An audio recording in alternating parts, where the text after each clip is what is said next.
The first step towards achieving your dreams is having the right coach. Get the best education with forensic classes by Diksha and make your net forensic exam dreams come true. Download the app now. Before starting today's class, a quick reminder that we have an application. Application की link आपको description में मिल जाएगी, वहां से आप इसे download कर सकते हैं. आप प्ले स्टोर से भी इसे डाउनलोड कर सकते हैं, ऐप स्टोर से भी इसे डाउनलोड कर सकते हैं. जैसे आप एप्लीकेशन डाउनलोड करेंगे, आपको लॉगिन करना होगा. लॉगिन करने के बाद आप स्टोर पर क्लिक कर सकते हैं. स्टोर में आपको कोर्स लिस्ट मिलेगी. इस कोर्स लिस्ट में से आप अपना डिजायर्ड कोर्स सेलेक्ट कर सकते हैं, एनरोल कर सकते हैं. फॉर एग्जाम्पल, अगर मैं फोरेंसिक साइंस नेट की प्रिपरेशन कर रही हूँ तो मैं फोरेंसिक साइंस नेट का कोर्स सेलेक्ट करूंगी. अगर मैं क्रिमिनोलॉजी की प्रिपरेशन कर रही हूँ तो मैं यूजीसी नेट क्रिमिनोलॉजी का कोर्स सेलेक्ट करूंगी. अगर मैं मास्टर्स की प्रिपरेशन कर रही हूँ, मुझे सेमेस्टर क्लासेस चाहिए तो मैं सेमेस्टर क्लासेस का कोर्स चूज करूंगी. फॉर एग्जाम्पल, अगर मैं यूजीसी नेट फोरेंसिक साइंस की प्रिपरेशन कर रही हूँ तो मैं फोरेंसिक साइंस का कोर्स चूज करूंगी. अगर मैं क्रिमिनोलॉजी की प्रिपरेशन कर रही हूँ तो मैं क्रिमिनोलॉजी का कोर्स चूज करूंगी. इसके अलावा सेमेस्टर क्लासेस भी अवेलेबल है. एंड फोरेंसिक के फील्ड में जितने भी entrance examination, BSc entrance examination, MSc entrance examination के कोर्सेज भी अवेलेबल है. इसके अलावा साइंटिफिक ऑफिसर, साइंटिफिक असिस्टेंट के कोर्सेज भी अवेलेबल है. तो आप अगर किसी भी एंट्रेंस एग्जामिनेशन, किसी भी कॉम्पिटेटिव एग्जामिनेशन की प्रिपरेशन कर रहे हैं फोरेंसिक साइंस या क्रिमिनोलॉजी के फील्ड से, तो वो सारी की सारी क्लासेस आपको सिर्फ और सिर्फ मिलेंगी हमारे एप्लीकेशन पे. तो हमारा एप्लीकेशन डाउनलोड कर सकते हैं. Forget to download our application and start your preparation with us. So basically we have two types of courses in our application, video lecture course and study material course. So video lecture course में आपको सारी की सारी चीजें मिलती हैं. Video lectures, PDF, study material, mock test, previous year question paper, everything. Study material course में आपको सिर्फ और सिर्फ study material, previous year question papers और मॉक टेस्ट मिलते हैं. वीडियो लेक्चर्स उसमें इंक्लूडेड नहीं होते हैं. So that's the basic difference between video lecture course and study material course. So it's clear now. You can join these classes according to your preparation and start preparing with us. देख लिया. अब हमारे दो और fundamental principle hand writing के बचे हुए हैं. तो ये पहला प्रिंसिपल क्या था? इंडिविजुअलिटी. दूसरा प्रिंसिपल क्या था? Natural variation. तीसरा प्रिंसिपल है फंडामेंटल डाइवर्जेंस. क्या है?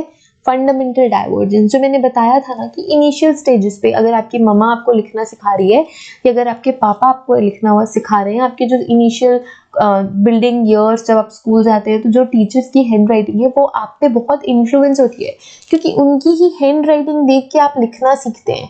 अगर आपकी टीचर एच ऐसा बनाती है तो आप भी ऐसा ही एच बनाना सीखेंगे.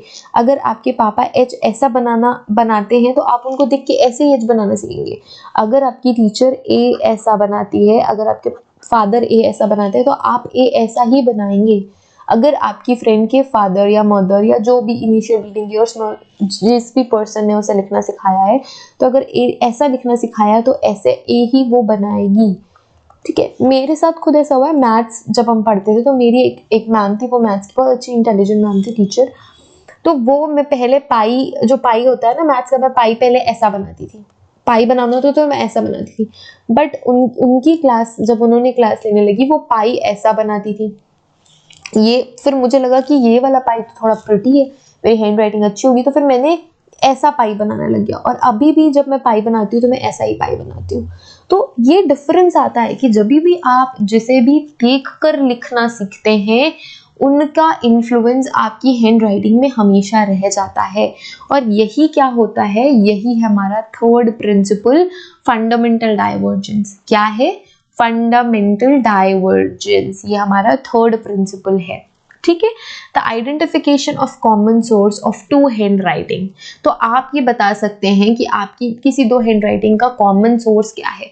मैं और मेरी फ्रेंड ने हमने क्लास 4th तक का साथ में हमने स्कूल गए हैं, तो हमारी हैंड राइटिंग में कुछ सिमिलैरिटीज आपको देखने को मिलेगी, क्योंकि हमने सेम टीचर से पढ़ाई करी है, हमने सेम टीचर से अल्फाबेट्स लिखना सीखा हुआ है. तो कुछ सिमिलैरिटीज या कॉमन सोर्स आपको पता चल पाएगा कि कॉमन सोर्स हैंड राइटिंग का क्या है. तो आप कॉमन सोर्स एस्टैब्लिश कर सकते हैं only if in addition and similarities observe. तभी कर सकते हैं जब आप सिमिलैरिटीज ऑब्जर्व कर रहे हैं.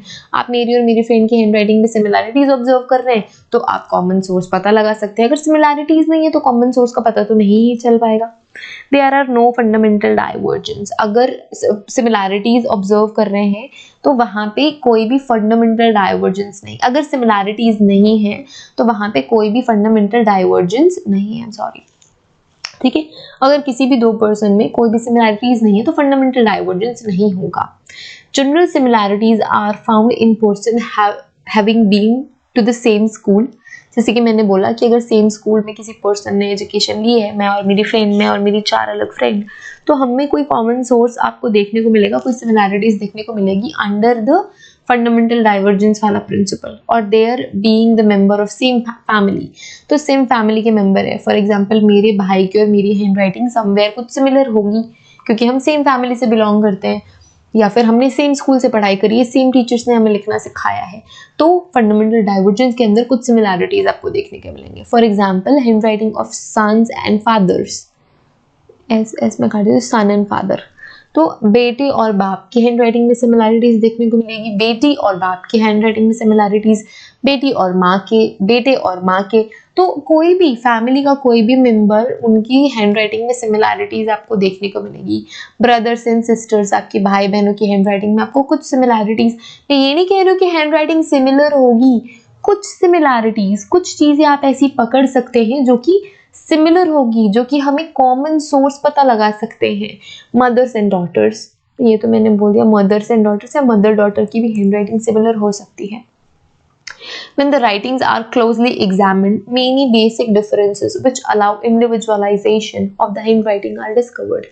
तो ये तो हमने बोला कि similarities होती है, तो पूरी सिमिलर नहीं होती है ना जब आप क्लोजली एग्जामिन करते हैं। जब आप क्या करते हैं, जब आप क्लोजली एग्जामिन करते हैं उन हैंडराइटिंग्स को, तो बहुत सारी बेसिक डिफरेंसेस आपको देखने को मिलते हैं, बहुत सारे बेसिक डिफरेंसेस आपको देखने को मिलते हैं, जिससे आप इंडिविजुअलाइजेशन उस हैंडराइटिंग का कर सकते हैं। आप ये बता सकते हैं कि सिमिलैरिटीज तो है, तो वो एक फैमिली के मेंबर्स की हो सकती है, या फिर कोई सेम कॉमन सोर्स हो सकता है उस हैंडराइटिंग का, बट कुछ ऐसे बेसिक डिफरेंसेस होते हैं हर एक हैंडराइटिंग में, जो कि हमने पढ़ा है ना, फर्स्ट इंडिविजुअलिटी। तो फर्स्ट इंडिविजुअलिटी के अंदर कुछ ऐसे फैक्टर्स होते हैं जिसके थ्रू आप इंडिविजुअलाइजेशन हैंडराइटिंग का कर सकते हैं। फोर्थ हमारा है पर्सनल फीचर्स। तो ये तो हमने देख लिया कि इंडिविजुअलिटी होती है, नेचुरल वेरिएशन भी, नेचुरली वेरिएशन आपकी हैंडराइटिंग में आता है।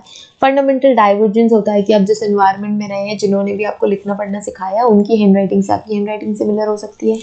फिर आते हैं पर्सनल फीचर्स। तो ये आपके खुद के होते हैं, कि आपके खुद के पर्सनल फीचर्स हैं, आपके खुद के पर्सनल फीचर्स हमेशा रहते हैं, और इन्हें हम फोर्थ प्रिंसिपल पे लेते हैं कि हैंडराइटिंग के पर्सनल फीचर्स होते हैं। हैंडराइटिंग आइडेंटिफाइड, ये आइडेंटिफाइड कर लो इसको, handwriting identified by a careful study of personal features that are general qualities, handwriting habits and individual characteristics. तो पर्सनल फीचर्स को हम कैसे कैटेगराइज कर सकते हैं, ये कैसे पता लगा सकते हैं? तो फंडामेंटल कह रही हूँ, तो पर्सनल फीचर्स को हम तीन तरीके से कर सकते हैं कि जनरल क्वालिटीज जिसे हम कहते हैं, प्राइमरी कैरेक्टरिस्टिक तो नहीं कहते, जनरल क्वालिटीज को हम कहते हैं क्लास कैरेक्टरिस्टिक्स। ठीक है, ये फिर आ जाएंगे, दूसरा आ जाएगा फंडामेंटल बार बार क्यों कह रही हूँ मैं। पहला हो गया जनरल क्वालिटीज, दूसरा हो गया इंडिविजुअल कैरेक्टरिस्टिक्स। जनरल क्वालिटीज को हम क्लास कैरेक्टरिस्टिक्स भी कह सकते हैं, और थर्ड हो गया राइटिंग हैबिट्स। तो इन्हें हम जब हैंड राइटिंग एग्जामिनेशन करते हैं, तो general qualities that is class characteristic और इंडिविजुअल कैरेक्टरिस्टिक और राइटिंग हैबिट्स को क्या करते हैं, हम करते हैं कंपेयर। तो हम इन सारे फैक्टर्स को कंपेयर करते हैं पर्सनल फीचर्स देखने के लिए। तो नेक्स्ट हम वीडियो में, आई थिंक ये लास्ट स्लाइड है, यस, नेक्स्ट वीडियो में हम general qualities that is class characteristic देखेंगे, इंडिविजुअल कैरेक्टरिस्टिक देखेंगे और राइटिंग हैबिट्स देखेंगे।